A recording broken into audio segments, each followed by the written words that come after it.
Alors j'étais à la recherche d'un nouveau thème de roman et je suis tombé par hasard sur un article sur les rêves et la possibilité de les diriger. Et j'ai été tout de suite passionné. Et je n'avais jamais rien entendu de tel, et pourtant, comme tout le monde, j'ai passé des milliers d'heures à rêver. Alors j'ai trouvé que c'était un beau sujet, étonnamment peu utilisé en littérature ou dans les romans, et pourtant souvent à la une des journaux, notamment les journaux scientifiques. Et j'ai donc passé une année à me documenter sur le sujet. L'exercice le plus difficile, ça a été de mettre toute cette masse d'informations qui me passionne en toile de fond d'une vraie intrigue, servie par des personnages forts. Vincent Boulogne, coiffeur du tout Paris, voit sa carrière brisée à cause d'un rêve violent, à la suite duquel il perd la vue. Pour ses amis comme pour son médecin, il n'y a aucun doute, il souffre d'une maladie génétique et dégénérescente.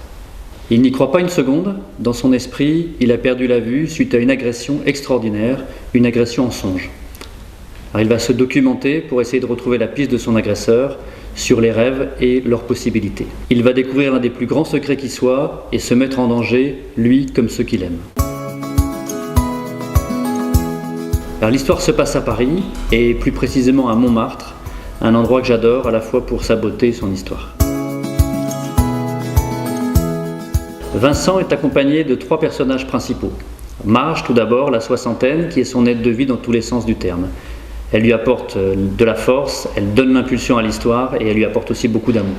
Il y a aussi Zoé, sa voisine, adolescente, qui va apporter sa fraîcheur et une connaissance incroyable des rêves. Tony, enfin, son associé, ami et amant de toujours, dont Vincent va découvrir qu'il joue un rôle ambigu. Les rêves sont un espace de liberté incroyable et accessible, ne passez pas à côté d'eux.